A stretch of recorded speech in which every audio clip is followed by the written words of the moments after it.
Know the Source on One Radio Network. I want to have our little logo to start the show, so when they go on BitChute, you can see it. Good morning. Don't mind me. I'm just trying to figure out my life. This is Patrick Timpone, OneRadioNetwork.com. The 3rd of May, a little bit after 10 o'clock Central Time on the first Wednesday of the month. We are delighted to have a good friend who I've known for a long time, the former partner of Andrew Goss in The Real World of Money, and the author of several books, and a very close friend with Fred Dashevsky, who is now the head guy at U.S. Coin Capital with an O, and he's here on the first Wednesday of every month. So that's it. Phone lines are still out. It's working on 2 months, but don't get me started. So we do emails today, Patrick at OneRadioNetwork.com. And in the great state of South Carolina is Fred Dashevsky. Good morning, Freddie. Good morning, Patrick. How you doing? Good. We're doing well down here in the South. Yeah, down in the Southland. So I had a fellow on, Tom Luongo. He's on pretty regularly, every few months with us, and not as regular as you, but he said the last time he was on that he was never, ever more bullish on gold than he is today. I mean, he's just really feisty about this gold and metal. How you feel? Interesting. How you feel? I mean, you've been at this a long time. You've seen gold do everything. Anything really going on in the bulls arena? Well, I'd say the biggest probably promoter of gold right now has got to be the broadening awareness of the problem with the U.S. dollar. So, the advent of all the technology of information being more accessible, I think a lot more people have been aware of what's been happening with the U.S. dollar simply because the news media has been covering it so extensively. And there are several prongs to the problem. Coming into the beginning of the year, we've been facing the debt limit situation and the fact that the government was spending money at an ever-increasing pace. That was rather alarming. As news came out about the interest payments and the Fed raising rates and causing rates to go up, that was a problem. Then we, of course, had a banking issue situation last month. That was a problem. And yesterday, that was a problem. So, it's interesting. They say history doesn't repeat itself, but maybe it hiccups or maybe it stutters. I don't know how to put it, but I was reviewing something from 1907. Whoa. There was this amazing, I call it amazing. It was, a fascinating piece of history, the money panic of 1907. Mm-hmm. But the resolution of that was that the banking industry had become so unstable that they actually went to the top banker in the day, and that was John P. Morgan. And J.P. Morgan, good old J.P. himself, good for him. Good old J.P. He was right there to save the day, right? He was. He had his offices down there on Wall Street, and the biggest bankers in the country actually went down and visited him in his office and said, "Listen, we need your advice, we need your counsel, we need your money. So, please help us out." And he orchestrated an entire banking bailout that resolved the problem of 1907, which eventually led to the Federal Reserve Act and the system of the Federal Reserve coming into existence. But what was interesting to me was that the panic in 1907, was fundamentally a speculation of real estate and stocks that was just way overblown because of the same problem we've experienced both in 2008 and recently, which was cheap money being available for too long.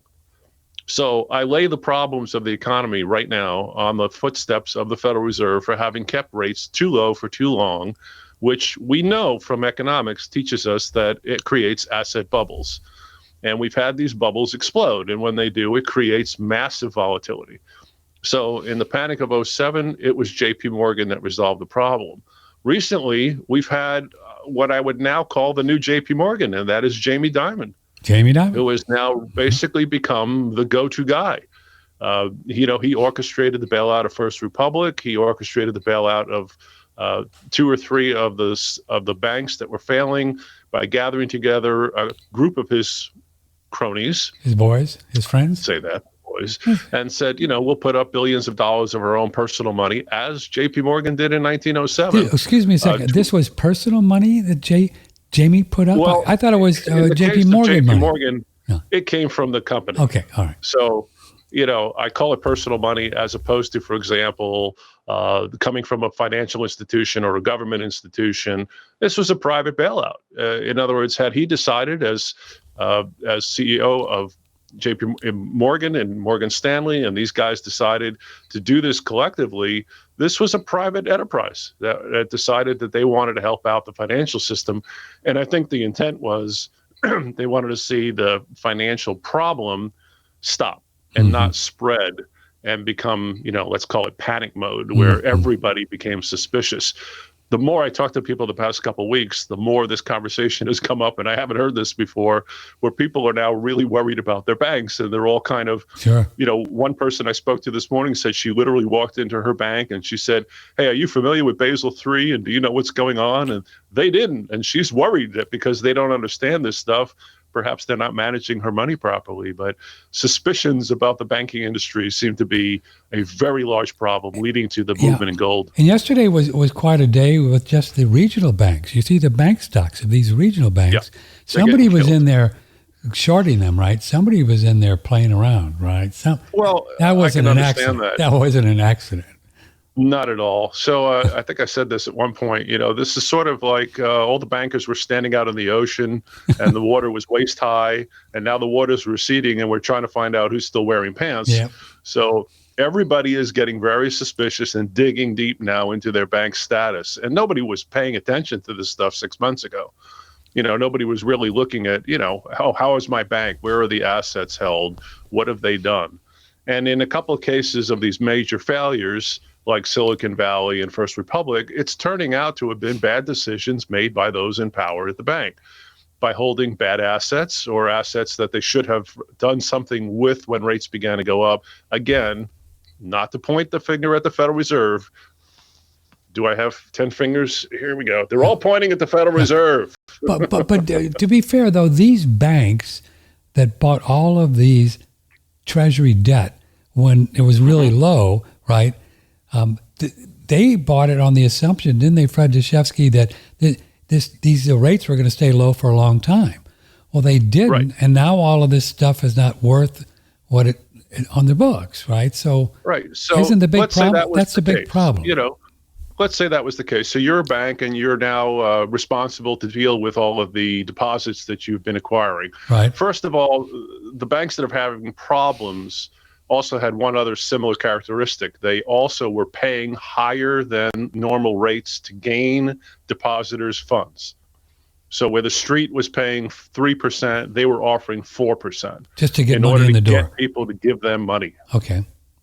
All right. As it turns out, a lot of the bankers' pay is tied to the amount they get in deposits each quarter. Oh, good. I see. Right. So they have a vested incentive to try to get more depositors because they make a lot more money. Okay. So how are they going to encourage people to put deposits into the bank when the bank yields are pathetic? Well, they offered interest rates higher than what government yields were or what other banking institutions were paying. And several of these banks did this by a good full point over the current market rates and successfully gained hundreds of billions of dollars worth of new deposited funds into their accounts. I see. Interesting. Then they use those funds to buy these Treasury securities and didn't account for the fact that the Fed would continue to aggressively raise rates. I think they probably either expected the rate hikes to be less than they turned out to be, or not shorter lived than they turned out to be, further out or further down the road or something. Further down the line, or perhaps the Fed would reverse them under the pretense, again, of fighting off a potential recession, that this slight rate hike we'd gotten maybe wouldn't last for very long, and the Fed would begin to unwind that and go backward. But Fred, these people have been around the block a little bit. They've got to know that these low interest rate things are not going to go on forever. I mean, I don't understand why you would pile in at 1%. It doesn't make sense to me. It doesn't make sense to me either, unless, again, they just didn't kind of catch on to the idea that the Fed would continue to have to raise rates. It must have been that they anticipated the inflation problem was, as the Fed had put it, transitory, and that it was going to dissipate on its own, and that the Fed would, again, not have to continue to push the rates higher and higher and higher. So they kept saying, well, the rates are up another quarter point. That's okay. Well, they went up another half a point. Yeah, okay, that's all right. Well, Christ, it's up another half a point and another half a point. Now we're stuck a little bit. And at that point, there should have been a fundamental decision to start unwinding some of these assets on the balance sheets. They didn't, right? But they didn't. They stuck it out. And I think that they were hoping that the Fed would reverse this situation fast enough, and that they did not anticipate any massive refund withdrawals coming from their customer base for any particular reason in the short term. So they figured they could ride out the storm. It was a very risky decision. And, risk in finances can pay off or it can blow up in your face. And in this case, it blew up in their face. And now they're stuck. And as soon as this started to happen, as we talked about, they're trying now to unwind these assets, and everybody is looking at them and saying, well, I'm not going to pay you full value. I'm not going to pay you full value of those. Who wants a 1% 10-year note? Right. What's up with Especially when you can get 3.5% on a short term. And again, remember, we still have an inverted yield curve, which means you could buy short-term securities, and they pay higher interest rate than the middle longer-term ones do. Yeah. So you can move your money into something shorter term. Meanwhile, the mutual funds start offering more and more money above the current rates, leaving investors to say, I've got deposits in my bank. They're getting negligible return. Mm-hmm. The bank itself is not proving to be anything sustainable in terms of providing me with any kind of growth faster than we understand the rate of inflation to be. I think I'm going to move my money into something that pays a higher yield. So the banks were so far behind the curve in recognizing investors were not going to sit there with 1% payment on checking and savings accounts when there were other, even relatively safe investments available to them that paid higher yields. So as soon as there was a confidence problem in the bank, that was pretty much the straw that broke the camel's back for the average investor. They said, okay, the yields were low to begin with. I'm certainly not making any money. I'm losing to inflation, but I was happy because it was safe and secure. But now that the banks are not necessarily solid, well, geez, that was the whole pretense for me leaving that money in there in the first place. Yeah, exactly. If we're taking that off the table, I'm out. I'm done. I'm out of here. Now, do you know the P's and Q's of this First Republic, which happened, I guess, Monday? Was that it's really the third largest or second largest failure in history. Ever. Second largest. Yep. So they had that much. There must be more to it, Fred, than just hundreds of billions in deposits in that bank. Because again, what they had done was they raised all this massive amount of capital because they were offering a higher yield for over a year, more than the street was. So everybody that was looking for a place to deposit money scoured the banks and said, well, what are you paying? Okay, what are you paying? Oh, these guys are paying more. But I don't understand that. Why would that make them vulnerable? Because the money's still in their bank. So I'm kind of missing something. Well, because they took the money and bought these treasuries that we talked about. Oh, I see. The low interest treasuries. Right. I got you. Okay. So, and now you have another problem, which is the bank's willingness to loan money. So now that this problem has surfaced, the banks are getting very tight about who they will loan money to. So now they can't make a lot of profit loaning money out, and they're stuck with treasuries that are with low yields, and they're getting refunds in the terms of hundreds of billions of dollars instantly coming out of the banking institution. We don't often think about Jamie Dimon or even Jerome Powell as one of the good guys, but from the cheap seats here in the bleachers, it looks like they're trying to keep this thing from imploding. And Janet Yellen is on the other end, and she's just a wild lady, just spending everything she can get her hands on. I think there's some fun stuff going on. She's in a weird position. Yeah. I think she probably regrets moving from the Federal Reserve over to the Treasury. Yeah, I think she's probably regretting that decision. She came out yesterday and said that we're looking at a June 1st deadline for the debt ceiling, which was a little sooner than I think Wall Street anticipated. That was also part of what pushed gold up, because we're getting very close to a real critical point here where most people are saying somewhere between June 1st and perhaps June 10th, when the government is so out of money, even with all the finagling that's been going on since January and February, they will not be able to manage their assets. And we're done. And politically, it looks like McCarthy and the boy, and even now Manchin guy, they may hold out and really want to get some rate cuts. Brilliant, right? It doesn't look like Biden is going to, so they could shut it down for a while. They could. They could. So here's where we get to. We get to the point where everybody understands, and I don't think anybody's going to argue, we have to raise the debt limit, right? Everybody agrees with that. Yeah. So politically now, the two powers look at this and say, well, here's an opportunity. I'll agree to raise the debt limit if you'll do X, Y, and Z. Right. And then the other party comes out and says, well, I'll agree to raise the debt limit, but I want L, M, and N. And if we can't agree, then we're lockstep and nothing happens. And the closer we get to this, it's like playing a game of chicken. It's not a big deal when the cars are a mile apart. You're heading toward each other, but there's lots of time and lots of room for somebody to veer off. Then you get down to that half-mile point and, eyebrows start raising, and you get within a few hundred yards of each other. You're at a critical problem now. Somebody has to give.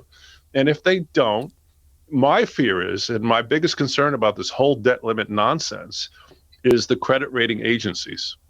They hold, to me, the key to this whole problem, in that if they believe that we're not going to come to an agreement soon enough, they may lower the credit rating on the U.S. dollar worldwide. That would be absolutely devastating to the dollar. There's a lot of people, as you know, want to crash the dollar. I mean, there's a whole lot of people in that camp. So Sure. Maybe this is part of the plan. Maybe this is what they want to do. Well, again, let's go back to this analogy. So 1907, they come to J.P. Morgan and say, listen, we need a financial bailout. The banking system is imploding. Remember, these were the days before FDIC insurance existed. So the public was standing at absolute risk. Every dollar that people had in their bank account, there was no insurance at all. No insurance at all. None. Whoa. None. So if your bank failed, that was it. You didn't get any money back from a government insurance policy. The bank didn't make good on those obligations. You were done. So this bailout in 2007 was critical. But look what it led to. It led to the National Monetary Commission in 1910, which inevitably led to the Federal Reserve.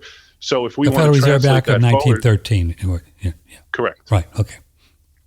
All stemmed from the panic of 2007, which led to the National Monetary Commission, where they said, okay, we don't want this to happen again. We need a system to put in place that will prevent this from happening. What can we do? We're going to save you. Right. And talk about your perfect Hegelian dialectic. Oh, baby. Guess who came forward with a wonderful plan to solve the problem? Well, it was, J.P. Nelson Morgan Aldrich. and Warburg and J.P. Morgan. Who else was at Jekyll Island? Nelson Aldrich, which was Rockefeller's maternal grandfather. So all those funds came together with this big plan and said, okay, we have a solution. And the public wants something. Yeah. They're screaming for some help. Just like you're hearing people now, they want a result to come out of this banking problem. They want to feel as if they're safe with the banks. I mean, I grew up after the generation that grew up stuffing money under their mattresses. I didn't live through that. Those were post-Depression babies who grew up in an era where the Depression wiped out people's wealth without any insurance from the government at that time. They were so suspicious of banks that there was a whole generation of people that didn't trust their savings in the bank accounts and literally stuffed money under their mattresses. So here we are in another generation that is now reliving something we went through 100 years ago. It's just basically, again, history repeating itself. The venue has not really changed. It's the same fundamental problem. Speculation, because of low interest rates existing for too long, lead to too cheap money floating around for too long. That leads to asset bubbles. And eventually it creates huge problems for the average American. And listen, is an average person sitting at home, going to work every day, dealing with their family and taking their kids to school, are they thinking about how the Federal Reserve is operating behind the scenes, or how J.P. Morgan is going to come and bail out the banking system? So now it's Jamie Dimon is going to come out as the, he's turning out to be a good guy in the situation because his actions did absolutely provide that sense of, okay, this is not going to become something that's going to spread across all banks. We're going to isolate it, and somebody's standing there, and they're putting money up very fast, right away. And the government, FDIC, Treasury, and the Federal Reserve all agreed to insure deposits over the standard 250 in normal accounts, just again to prevent people from thinking that this might be more widespread. I thought they already did that, didn't they? For the big banks, put it over 250, Fred? Didn't they do that just a few weeks recently? ago? I'm saying this was part of this. Okay, that was part of the deal. Yeah. With SV, the Silicon Valley thing. So look what it did, right? It kept this from becoming much more systemic because, again, we've talked about this, how I have said, I believe that we have moved into a new era where confidence is more relevant than fundamentals. Yeah. And look how quickly the confidence can be eroded when things as stable as banks. The old idea of you put your money in a bank. I mean, it is the single most secure thing you can do. When that becomes suspicious to people, it gets weird, man. It's a big problem. Yeah, you have your Jimmy Stewart moments. It's like, Okay. So you wonder why gold prices are going up. Everybody is starting to look at this and saying, I think I should have some real sound money. Yeah, baby. Including the central banks around the world that have been unbelievably aggressive. They've continued to accumulate. Singapore Bank, for example, just this week, purchased 17.3 tons of gold. Really? Tons. That puts them at 68.7 tons of gold in Q1 of 2023. Wow. So China has added 17 tons. They're up to 68. I mean, each central bank worldwide has been accumulating more gold in the past 3 or 4 months than any time in world history. Is that right? They know something. The volume has been enormous. Now, there have been a few sellers, like Kazakhstan sold, 10 tons. Turkey had to sell some of their private gold. Again, some of these countries are facing fiscal problems that require them to sell, but the overall weighs very, very heavily to the central banks acquiring more gold at a faster pace than ever before. The volume is enormous. And it leads me to believe they don't have a lot of faith in their own currencies. Well, that's what I was just going to say. In these countries, if their currency had any kind of juice to it, they got central banks. They could create it and monetize debt just like all the other central banks do. But, sometimes I guess their currency isn't strong enough where they can even do that, huh? So they got to give up their gold. Well, everybody is facing an inflation problem. It's hard to keep an eye on this in America, but we are actually better than most other countries. Yeah. Europe has got a 10% inflation rate on their statistical data. The way we do it, we're at 7.5 on the same number basis. Again, I think that's crap. It's probably twice in both cases. Oh, at least 50% more. But anyway, I would agree that the numbers are flawed. But even if we use the statistics that are acceptable to the average, economic number guy, we're 7+% here in the U.S. They're at 10% in Europe. And it's worse in Asia and the third world countries. So at some points, they just run out of money. They have nothing else. What assets can they sell? Right. Well, they start selling off their gold reserves. So what will, and it looks like there's going to be another rate hike today. It's afternoon, right? Quarter to half. I'm 90% sure we'll get another quarter point. What is that going to do? Does that affect, I guess it doesn't affect inflation at all, does it? Not really. Not really. I mean, look, the jobs numbers came out very, very low, which means that there's been some impact of slowing the economy down based on the Fed's actions. But here is the problem. The Fed waited too long to start raising rates in the first place, creating a huge, massive asset bubble. Now they've been raising rates for too long, and they're going to go too far, which creates the very likelihood of a strong U.S. economy going into a recession. So then the Fed will have to force this rate hike reversal and start lowering them again to try to phase out a slowing economy that they've created. So this volatility from moving up and down this interest rate lever is ridiculous. The Fed needs to focus more on the stable value of the dollar, not trying to alter the economy by virtue of Fed action. It's a process that isn't working. It only works when it's subtle, when you want to make a minor shift, like a boat. If you want to shift a little bit from the direction you're heading a couple of degrees, it's pretty easy to alter the rudder. But if you want to turn the boat 180 degrees when it's zooming at full speed, it's impossible to do that. Right. And the Fed is basically trying to maintain a full employment, keep the dollar strong, keep the economy going. Somebody made the analogy, it was like trying to hit 2 targets with 1 arrow. They can't do both things at the same time. And I don't think they're going to successfully pull this off. And I think the likelihood of recession is growing. But one way or the other, the volatility we're getting in the economy is all because the Fed has been way too late in reacting to the economy and using their big power tool, which is the interest rate lever, for too long in both directions. And now we're just raising rates because the inflation is just persistent. It will not go away. It is a stubborn economic problem. that persists. No matter what the Fed has done, inflation is not going down enough. They're calling it deflationary in that, or disinflationary is the word they're using. Yeah, in other words, the rate of inflation is slowing down, but it's still not going down fast enough. Boy, and you sure see that, speaking of words, the word de-dollarization a lot. I mean, somebody's flying that around, baby. Every article, they just... Well, it's easy to start to kind of like extrapolate and say, well, is this all a pretense to something else? And something bigger, right. Yeah. People worried about things like, how it will impact the digital currency idea, or whether or not there'll be something that takes over the dollar's reserve status around the world. Are these all pretenses to that? And it's really easy to speculate on those things. I don't think they have a lot of real strong foothold per se, but I could understand how people see these things as potentially being, are we leading towards something else? Sure. Are we at 1907 points where the end result of that was a Federal Reserve Act? What's the end result of this? What comes out of all of this? Yeah, what are you going to do next? What are you going to do now? Pull some rabbits out of your hat. Well, there's certainly a lot of juice for even Saudi Arabia. Iraq is off of the dollar standard after 20 years. They got a whole thing going on now where they're pulling the dollar out and everybody's using a dinar in Iraq. Sure. After 25 years. I mean, they just don't want to mess with the dollar anymore. And it's going around a lot, and then... It sure is. And, as I've said, these things will chip away a little bit on the dollar status. But I think in the end, it is so well established. And most of the countries that are significant enough to have an impact on the economy are still tied to us. But don't you still have China, Russia, Iran, India?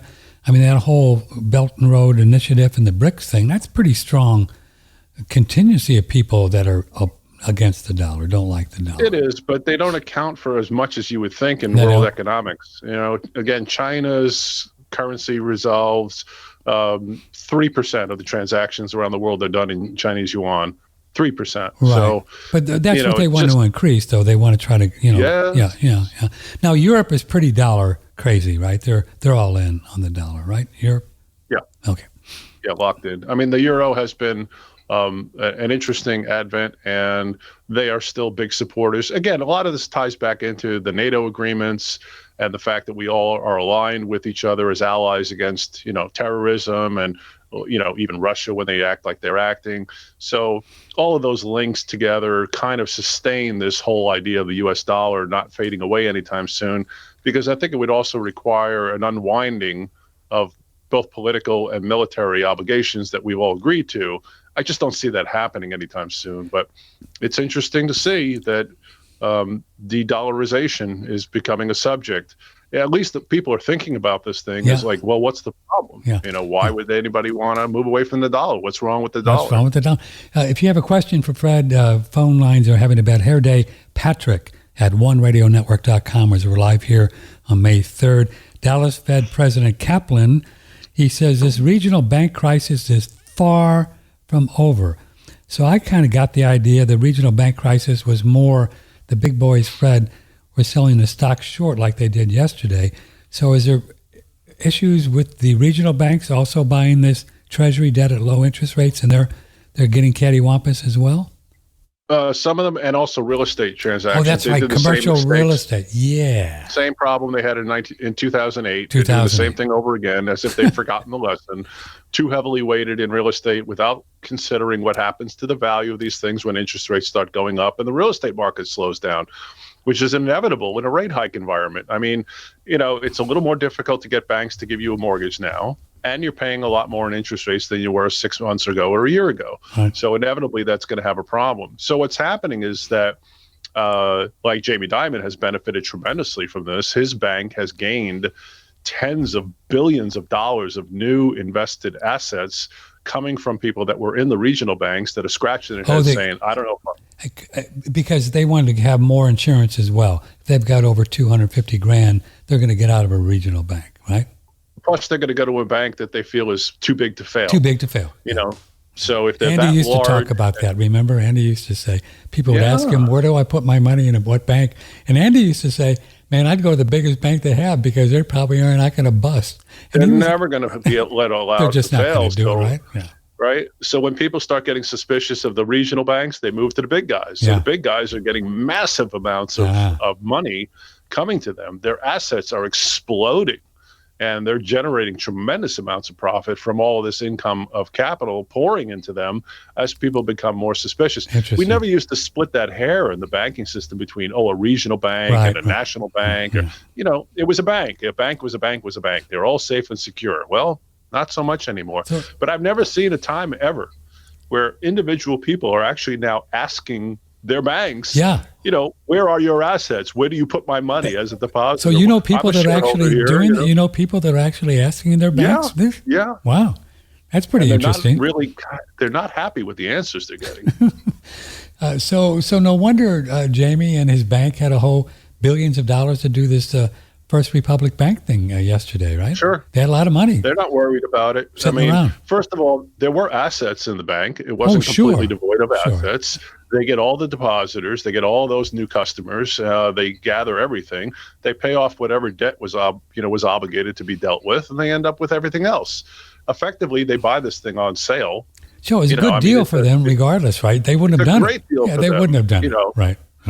Maybe not immediately, but over the long term, they're going to benefit tremendously from accumulating all of those assets that bank held and all those customers. Certainly beneficial. And think about the influx of money that they've gotten since this crisis started, as again, more people become a little leery of the smaller banks and begin to move their capital into what they believe to be safer, which are the larger institutions. So maybe we're going to see a shifting of things to the point where the regional banks start to become out of favor completely. That would be a real struggle for them if depositors start bailing on them left and right. And remember, we talked about this in the last show, how easy it is for somebody to move their money from one banking institution to another now. It's just a swipe on your phone or your laptop, and it's instantaneous. And at the same time, there's all kinds of movement, talk, and speculation, and people getting antsy about Texas getting their own state bank, and South Dakota, because North Dakota has. So there may be a lot of that going on too, and that could be a good thing if they really get a good, solid state bank, right? And absolutely good thing, and it would help a lot for the people in those states and provide them with an alternative. And again, something that was a little more localized, so they were not, let's say, tied into these national banking problems. They could focus more on the local community and the local situation, which is a little bit easier to deal with. And I think I could understand how people feel. Because I've seen, I've seen some reports that, like University of Texas, which has mountains of gold and mountains of money, and they have it in Chase. They don't have it in a Texas bank.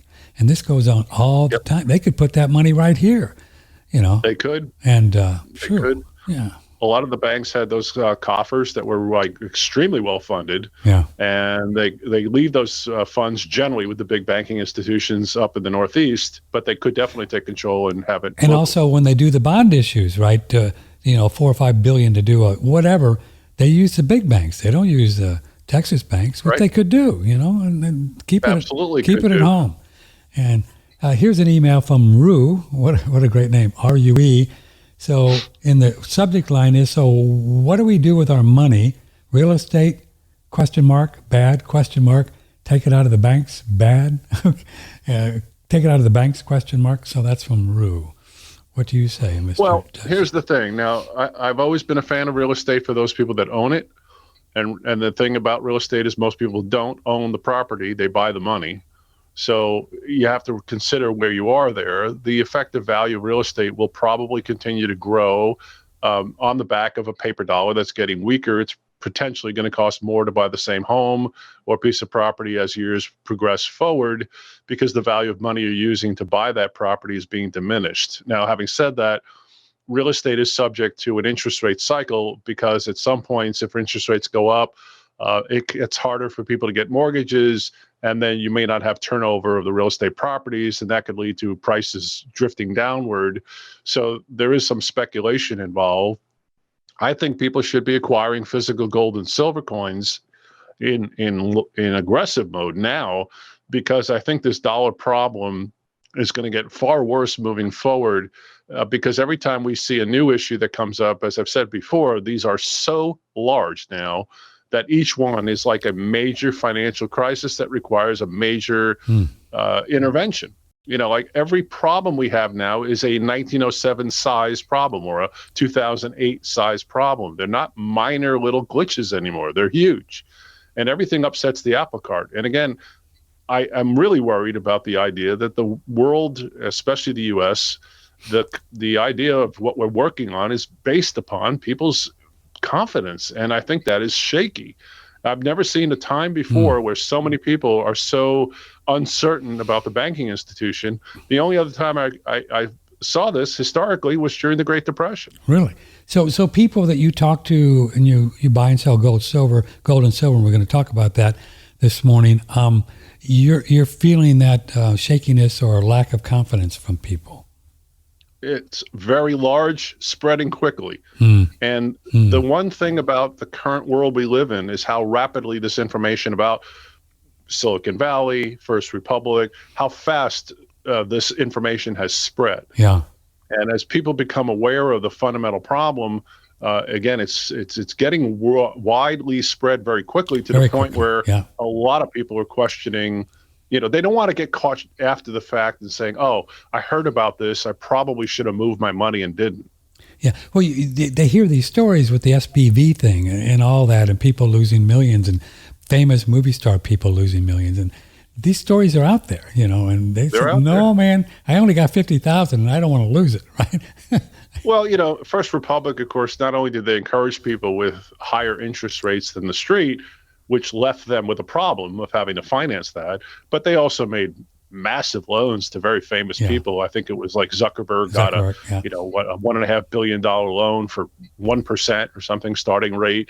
So, you play those games to encourage new investors. That's all well and good, but at some point, the fundamentals have to catch up there, or you have a problem. And I say twofold. One, mostly, I'd say 80% of this problem we're experiencing is Federal Reserve's fault. Sure. Keeping rates too low for too long and raising them too far for too long. But the other part has to go on to the banks. They, as you said, they should have known better to keep interest rate payments that were higher than the street without any assets that you had underlying that would help grow the value of your deposits to where you could support that. You were really taking a risk there. Of course, I don't think anybody expected the massive withdrawals and how rapidly that would happen. That happened pretty quickly, didn't it? Whoa. Yeah. Wow. And I don't remember any other time in U.S. history where so much money has come out of U.S. banks so rapidly. I can't find any time where that has happened. I think a lot has to do with Twitter. I mean, there people are pouring into this platform, and Musk seems to be pretty cool right now. They're not censoring a lot of stuff, and you put the right hashtags in there, baby, and man, you can reach a lot of people really very quickly. Boom, So you got to. So there's no lag anymore, and as people find out that there's a problem, people may not understand it enough, but they get that sense. Oh, maybe there may be something wrong. Well, let's play it safe. Let's just get our money out of there and not wait. Yeah. So the expression, "I want to get my money out of my bank," I have heard that hundreds of times in the past few months. No kidding. Really? So many people. I want to get my money out of the bank. I'm not sure what I want to do, but I want to get my money out of my bank. What do you think I should put in? How much should I, and I want to get my money out of my bank. I'm not comfortable there anymore. I'm losing sleep over the idea that my money is in a financial institution that could implode tomorrow.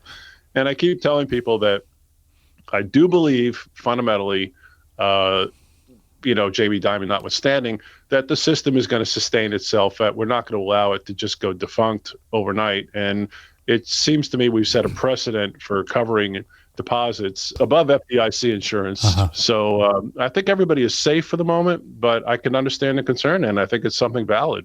So these regional banks with $250K on the books, would they still cover somebody that's got 300 if they go south? They don't have to. They don't have but to. I think the precedent has been set, and I think either the financial institutions behind them, like the FDIC and the Fed and the Treasury, will make arrangements to be more diligent about covering those kinds of deposits, just to prevent people from, panicking. Here's another email. Where is the speaker putting his money? That's you. Where is the speaker Must be a new listener. They don't know your name. Where is this speaker putting his money? This could be a softball to tell people what you do for a living. Is this where you put in your money? I do what I do, but the way I do it, I could not recommend that anybody else does, because this is what I do for a living. But where people would have 20% of their money in gold and silver coins and 80% in standard investments, I'm pretty much the other way.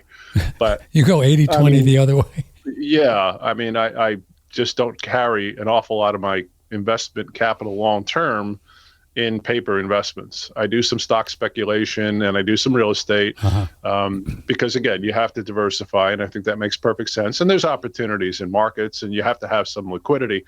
But, again, the more I understand about money, and the more rapid I watch the loss in value, the harder I work to earn a dollar, the less I want to see that dollar lose value before I get to spend it. Yeah.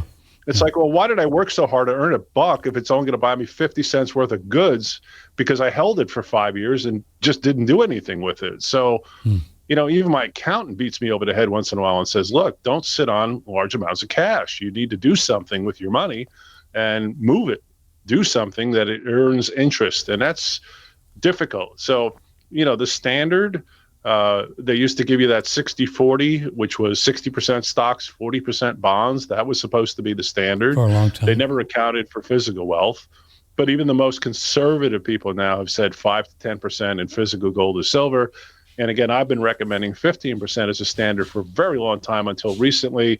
The last couple of years, I have bumped that up to at least, I think, a minimum 20% of people's assets should be in a physical, tangible form, because unfortunately, the balance of shifting of wealth is happening much more rapidly than it used to, which means that if you're storing too much money in paper, regardless of the interest you think you're getting, you're not ahead of inflation. You're losing money. Of course, it's not even paper anymore. It's just blips on a computer. I mean, you know what I'm saying?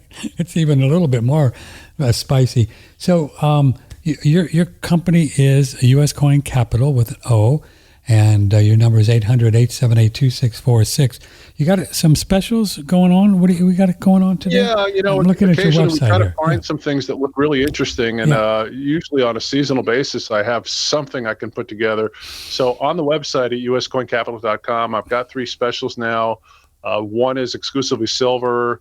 One is a mix of gold and silver. The other one is just gold. And then, of course, you can assemble all 3 together or any combination thereof. Mm-hmm. It's on the website at US Coin Capital. It starts with a group of piece silver dollars, which were really interesting. There was a design change. After 1878, we started producing the most common silver dollars in U.S. history, were known as the Morgan silver dollar. George T. Morgan was designer at the U.S. Mint, created the Liberty Head image and the American Eagle reverse design. And it lasted from 1878 right through 1921. Wow. And then in 1921, the Treasury decided finally, as a kind of a celebration for the end of World War I, to recreate the silver dollar with a new, what they called peace dollar design. And it featured a different version of the Liberty Head on the front and a different version of the American Eagle reverse. And they were minted from 1921 through 1935, and that's when the silver dollar production in the U.S. completely stopped. After that 1935 year, we did not mint a silver dollar. In fact, there were no dollar coins made until 1971, when the Eisenhower coins came out, but they did not contain silver. So the special we have are these peace dollars minted between roughly 1922 to 1935. I was able to get a group of these in really high quality mint grade MS64. That's on a 1 to 70 scale, 60 or higher. 70 would be like flawless, right? Like perfect. Perfect. Yeah, perfect. And they do not exist. They don't like exist. A perfect woman doesn't exist. So, anything above a 65 or so is just effectively, non-existent. But a 64 is a very high quality mint condition coin. Each one of these has been individually graded by NGC. So NGC has certified each coin separately, guaranteeing both their authenticity and condition. Each one is sealed in an NGC holder. We packaged 15 of those together for the first package. The second package includes the same 15 peace dollars, plus 2 of the quarter Eagle gold coins, one of each type, the Indian head and the Liberty Head, also in Mint State 64, also individually graded. And then we have a third package that includes the 2 big coins, the 20s of each design, the St. Gaudens design and Liberty Head design, also MS64, and the prices and all these are available right there on the website. Yeah, it's really great. So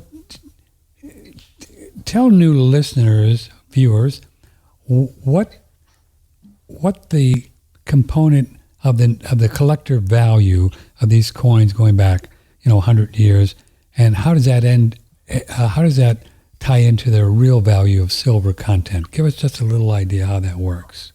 Yeah, so excuse me, 2 things will move the value of coins up over time. One is the fact that there is an intrinsic value of physical gold and silver that they're comprised of. So naturally, as the price of the base metal goes, does the price of the coin. Right. But secondly, there is a value that they carry as a coin and how available they are. So we go from the extreme coins that are worth tens of millions for a single coin, obviously so far removed from their metal content that the metal value is no longer even a variable. And then we get down to the ones that are just barely above the metal content that they're made of. And even those, the most simple coins like silver half dollars, quarters, and dimes, their value over melt has continued to increase this year rather dramatically. In fact, I spoke with a customer earlier today, back in January, February, had purchased silver half dollars that were running around $11 a coin, now are $16 a piece. And this is only about 2.5, 3 months later. What's happened is not only has the price of silver jumped, but the premium value they carry is growing. And this is a function of what happens when you're dealing in something like coins where they can't make more of them. So unlike bullion products that are reproduced all the time and every one is identical to every other one, physical silver and gold coins minted by the United States Treasury that ended at a particular point in history, think about that fixed supply. Mm-hmm. They're locked down. Oh, there's a beautiful picture of our specials. There's your specials, yeah. There you are. There's 2 of them. If you scroll down, you catch the other ones. You can scroll down, you get you other ones. So what happens is that the value grows on these types of coins, both because of a supply and demand issue, and secondly, because of the fact that the metal they're made of is also increasing in price. Sometimes the premium value is part of what grows faster, which is, again, the big benefit of owning physical kinds of gold and silver coins as opposed to just generic silver or gold in bullion form, which, by the way, I don't think is a terrible idea. I think any physical form of gold and silver is far better than nothing. But between the forms of metals, gold and silver coins by the U.S. certainly reign supreme in the way that they appreciate in value over the years and provide a better way for people to see growth. Plus, for those that care about these sort of things, the government also views bullion, which are the products that are just merely the weight of gold, like bars and bricks, and coins. They view these things separately, and they do require us as dealers to provide a lot of personal information on bullion transactions, none of which are necessary when it comes to the U.S. coins. So there's a lot more financial privacy in coins. It doesn't require me getting a social security number from people when they sell it or providing a 1099-B to IRS, which I have to do on bullion transactions. Big difference, right? Big difference. Yeah, plus the fact that they make me follow anti-money laundering rules on bullion transactions, I find personally annoying because it means I have to know my customer. And there have been issues where people have gotten in a lot of trouble because somebody bought gold bars and used illegal funds, and that was determined later. The dealer that provided that gold and bought it from them was subject to money laundering problems because they facilitated in money laundering without their knowledge because they didn't, quote unquote, know their customer. I don't want to play that game and have to figure out where your money has come from and whether that's from a legitimate resource or not. That's none of my business. It's not your business, right? People. So I like the coin market. It's private. And I love the idea of a fixed supply. So again, given this economic environment and all the uncertainty, all I can say is protecting your wealth with a percentage of your assets in physical gold and silver coins has never, ever made more sense than it does now. And a lot more people are putting this together. And this is part of the reason you're seeing this movement in the price of gold over $2,000 an ounce and silver, $25. Remember the low we saw in November, not that long ago, silver was $18.50. Now it's $25.40. Yeah, $25.40. So do that in percentages. Yeah. And It's I think $7 on an $18 item. I think another aspect is, I mean, the whole world of podcasts, video podcasts, is like, it's like exploding. Everybody and their brother has their own show now. I mean, when we came on in 2008 with Andy, right? There's like 4 people doing a podcast. You know, now it's like everybody has a podcast, and that is both good and bad. It is. It's challenging for us because it's our sales have gone down because the competition's crazy. I mean, everybody. Well, here's the thing. Everybody. Competition is one thing, but volume doesn't necessarily create competition. Volume creates an awful lot of crap, too. Oh, there's a lot of nonsense out there, yeah. So, you've got to filter through so much stuff now. I mean, out of every 10 podcasts I listen to, 9 of them are worthless because all they're doing is basically repeating other people's information over and over again. That's all they do. And here's the weird part. We don't have too much time to get into this, but the way these algorithms work, if you start listening to a particular level of information from a podcast, and what you're going to find is everything you start searching tends to come up supporting that same concept. That's right. So now you're ending up like the rabbit running down a hole, and you never get out of it. So you're constantly bombarded by the same repeated information. And if it was false in pretense at the beginning, well, then everything you've listened to subsequent to that is just supporting that false pretense. It's like the AI, right? It's not intelligent. It's just repeating whatever. And that's its job. So my point being that although there may be a plethora of other podcasts out there, people really need to, as you say, quote, know the source. Know the source, right? And my point was that there are, though, a lot of people that are really understanding the whole fiat currency and monetary system and gold and silver and real money. There are plenty of those out there, and I think that is adding to the interest in gold as well. Absolutely, and I think that's great because we've been pushing on this for 40 years now. Your whole life, right? When we first started, nobody understood what the Federal Reserve Bank was, let alone knew who the Fed chairman was. There was no conversation about that. No. Most people then were still under the guise of thinking that the Federal Reserve was a government agency and didn't understand the functions of it or how it affected interest rates or a dollar or how it impacted people's lives. But even that type of information is much more available and widespread than it used to be, to the point where, people are not completely taken aback by the fact we talk about the Federal Reserve. They know what we're talking about. 20 years ago, people, well, what's the Federal Reserve? What is that? I don't understand. I don't know anything about that. Never heard of. And more people know that the Federal Reserve is no more federal than Federal Express, but that's another story. Correct. Here's another email for you. Is it safe to store your coins in your home? Good question. That's a good one. Well, there are basically a couple of options. So storage of gold and silver coins is essential to protecting your wealth. And like having large amounts of cash, you need to do it with a little bit of smarts. You don't want to leave it lying around on a kitchen table where anybody who can just wander in can pick up on the idea that there's cash available for them to steal. So if you do have it in a home, I always recommend a safe that is bolted to a floor somewhere, hidden in a wall, something that's not easily accessible, not gonna go and anywhere. Hopefully functions to the point where a thief breaking in, can't grab the safe itself. If you have a small little, because that's its own problem. They can't get into it immediately, but if they steal the whole safe, well, they can take as much time as they want to get into it. Other than that, the most common thing people do, believe it or not, is a safety deposit box in a credit union or a bank, because even with all the bank problems, many people don't know this, but a safety deposit box is not part of the bank's assets. Right. Yeah. So when a bank fails, it does not impact anything in a safety deposit box. Oh, I didn't realize that. Okay, good. So they're not insured. Right. But they're also not part of the bank's assets. So let's say you had a safety deposit box at Silicon Valley and they've gone defunct. You're still going to be able to walk in there physically and remove things within your safe deposit box. And if a receivership is instituted against the bank, they can't count assets in the safe deposit box as part of the bank's wealth. So unless Tom Cruise comes down on a wire and and blows up in a safety deposit box, you're probably pretty good. Right? Yeah. The idea being it's a little harder to steal from a bank than your home. Right, so the short answer is, it's okay to keep gold and silver coins in your home. But again, apply a little bit of, basic common sense and make sure it's well protected, hidden, or in some form of a safe that is not, readily accessible to a miscreant. And I would add, be careful of who you tell people that you have these. Don't tell anybody. You don't need to tell anybody, right? You just don't. I mean, unless there are people that need to know. Other than that, keep it quiet. I'll have to tell you my experience in all the years I've been involved in this. Whenever there has been any kind of theft, it has been in, I'd say, 80% of the cases, somebody that they knew. Somebody that knew they were there, right? Yeah.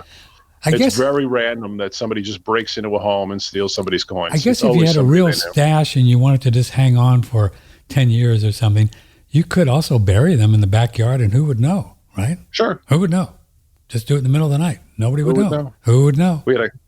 Years ago, we had a client that did that. She was an elderly woman. She lived on a very large piece of property, and she didn't know that there were copper lines running through her land. Copper lines? So, what do you mean copper lines? Yeah, it just turned out that her county had run copper lines, for telecommunication purposes, and it ran across her property. It crisscrossed all over. So at some point, she just forgot where she had buried her gold and silver. So she bought herself a metal detector and went walking around her property trying to figure out where it was. And it kept going off because it kept hitting where the copper lines were. So she's digging holes in her property for a year trying to find her coins. You're supposed to do a little map like they do in the movies. You got to do a little map. But then you got to hide the map. Then you got to have the map. Let's see. Here's a question. No name. I have trouble selling numismatics easily. Are they just for super rare collectors? Why would you have trouble selling numismatics? Can't you walk into any coin store or call you and sell them, right?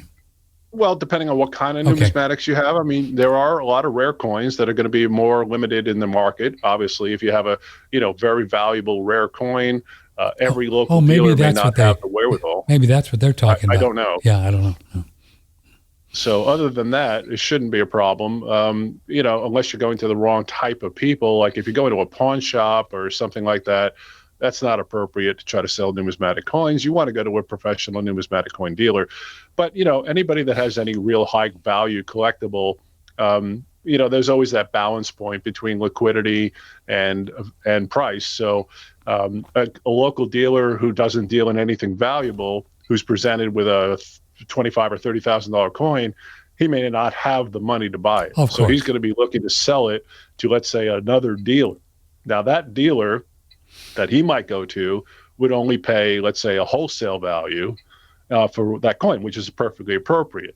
But if that dealer is going to pay wholesale to the guy that this person has walked into, that guy that you've walked in can't pay the wholesale value, otherwise he doesn't make any money. So now he's going to try to buy it for less than wholesale. So there's definitely a situation there where timing, how to sell them properly, whether it means going to a proper auction or going to the right kind of dealer, it's certainly something to consider. But the longer that you hold a good quality rare coin, the less that becomes a problem. But again, I can understand how that in certain instances could be a little more challenging.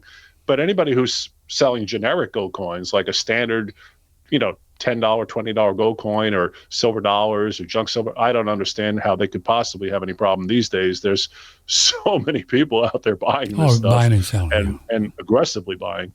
Another one for you, short and sweet. Silver or gold better? They write. Silver or gold? Great better. question. Yeah. Here's the thing. There's no wrong answer here. Silver percentage-wise probably will move more quickly simply because mathematically it's a $25 item versus a $2,000 item for gold. Right. So for silver to move 10%, it only needs to move $2.50. That means you're looking at $27 or $28 silver from today's price. For gold to move that same 10%, it has to move $200 an ounce. That would put it at $2,200. Not out of the realm of possibility, but it would seem to me that it's probably likely silver might move a little more quickly in the shorter term than gold. But again, in the reverse, gold can be more stable because silver could also drop $2 an ounce very quickly. And that means it could lose 8 or 10% of its market price more rapidly than gold, not likely to drop $200 in any short period of time. So again, that's why I say there's no wrong answer here. But if you're looking, shorter term, just by chance, I would say the likelihood is that silver would probably go up a little more quickly. I like mixing them up. Most of the portfolios I build for my customers include both gold and silver just for that reason. But then again, gold has been remarkable this year, and the premiums on American gold coins have really jumped this year. So it's turned out to be a very close horse race. It's not as if one's going to go up and the other isn't. So the short answer is there's no wrong answer here. Billy says, I heard Fred in previous shows talk about currency silver. They're dimes, quarters, halves, and silver dollars. What's Coin the silver. Coin silver? Coin, is that what you call them? Coin silver? Yeah. Coin silver. What's the? He wants to know what the minimum is if they want to buy from you. Minimum. Oh, about $1,000. About $1,000. Okay. Also, I think that's the only. I think we've got all the emails so far. Before we go, if you have no phones yet for you though, huh? What's that? No. I mean, it's Nope. it's been 6 weeks. 6 weeks. 6 weeks. Wow. So I figured out how I'm going to solve the problem. I'm going to call them today and say, I don't want to pay for the last 6 weeks. And you watch. They'll be out here in no time. I just got that. I just got that today. Using money as leverage. What an idea. That's right. I'm not paying it. I'm just not paying it. This is what I'm not doing. Let's see. Well, for all the listeners, check out the website and the specials. I think they're really great. Oh, yeah. And I think people will enjoy those. And I think it's a great way for new people to get started because there's a variety of price structures there that are flexible for people. But again, for the outset of what's happening economically, I just think that this is a great time for people to own a lot of physical wealth in their portfolios. And nothing does better than American gold and silver coins. And you can't make predictions, and we're not financial advisors or any of that. But I mean, I can make them. They just may not turn out to be true. Yeah, that's a problem.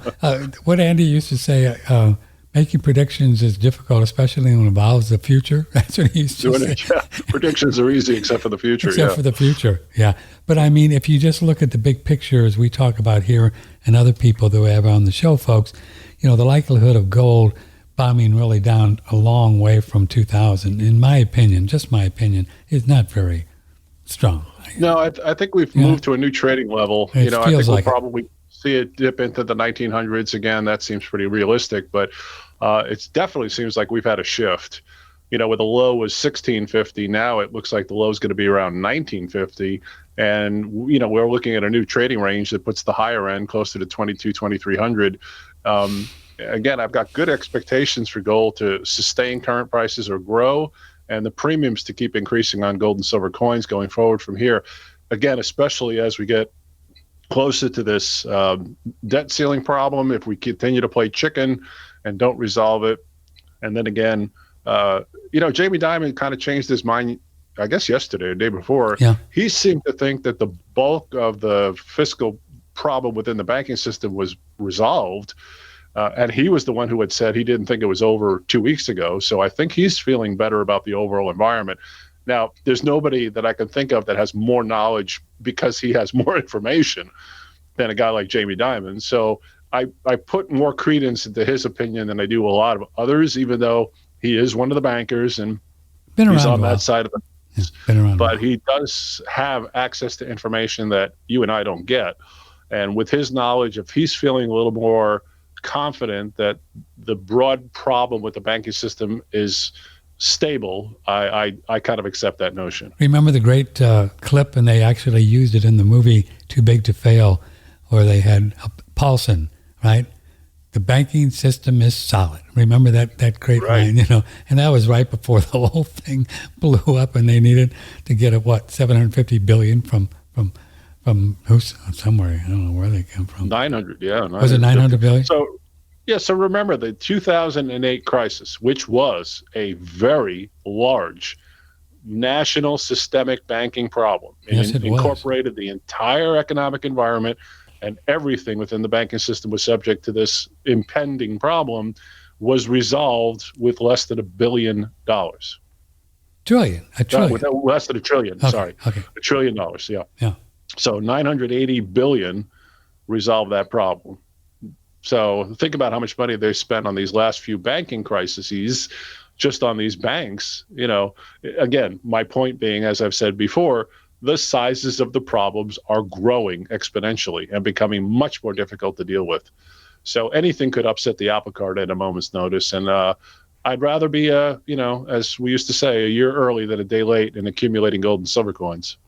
Boy, you talk about headlines. I mean, more and more CBDC, central bank digital currencies, they're running this up the flagpole, Fred, every chance they get. Here's Christina Georgina. She's managing director of the International Monetary Fund. They're warning that the world is heading toward a widespread adoption of central bank digital currencies, which they want, without properly considering the risk factors involved. So these are the people promoting CBC, and now they come out with these stories saying, well, I don't know, maybe they're not so good. They know what they're doing, man. There's no accidents with these kind of stories. No, it'll be interesting to follow that as it evolves. See, again, that's both a technology issue, and also there's obviously a lot to discuss there when it comes to how does that change people's lives. And, we talked about the advent of, if we ever did have a complete revision to an entire digital world, the privacy is out the window, and then we have social engineering issues to deal with. And it's going to create a whole Orwellian theme of things we'll have to talk about. But last time we talked with Luongo, he was very sure. Well, in his opinion, was that Jerome Powell is totally against any kind of digital currency. He's not on board with this. I think a number of the Fed people are. Wow, it is interesting, and I think they understand. First of all, the logistical problem, but anyway, a lot to unpack there. Yeah, with 30, I don't know how many trillion. If you're on a game show, how many dollars do you think is out there? What, 40 trillion? I don't know. What would be the money supply if you had to guess? Yeah, I'd say you're probably in the ballpark. How could you even do anything crazy in transferring dollars and digits? And it'll take time. It'll be a transition that'll have to occur, and there'll be an awful lot of education that'll be required to get people to understand what's happening. Yeah. And then you have to start changing the structure of everything in the way the world works. How payments are transferred, how money debt that already exists is going to be paid for, how payments are going to move between countries if we're not going to be dealing with U.S. dollars anymore in its paper form. What's the function of the Treasury going to be at that point? I mean, it is structurally going to be an enormous logistical change to get this accomplished. And it's certainly not something that's going to happen overnight. Here's a fun one before we go. I keep saying before we go. This is from Stanley. I'm thinking $100 bills in a safe is even better than anything. How long would they be good if they do something digitally, Fred? So that is an interesting question. I mean, you just can't, or can you just say, okay, the $100 bill after next Tuesday, it's no good. You can't do that, can you? See, that's the thing. I can't imagine that would work, right? Right. So there would have to be a time frame that would be established. And I think what would happen is they would just make a conversion automatically for anything that's in the bank, and force the people that have been holding money outside the banks come in to deposit them within the bank. Are there any rules of saying how long they would have to give you, Fred? Are there any rules? No. None of this exists yet. This is all, we don't have this yet. Crazy. So this is part of what I'm saying is this logistics that has to be created. Right. There's an awful lot to figure out here. Yeah. Okay. All right, kiddo. Go to US Coin Capital with an O, .com and look at the specials. And also, we need to emphasize that you don't have to do a special or anything like that. If you just want to buy one coin or whatever, call Fred, right? Absolutely. Yeah, just call him. Yeah, 800-878-2646. All right, say hi to staff and friends, and we will see you next month, Fred. Great to see you, Patrick. Be well.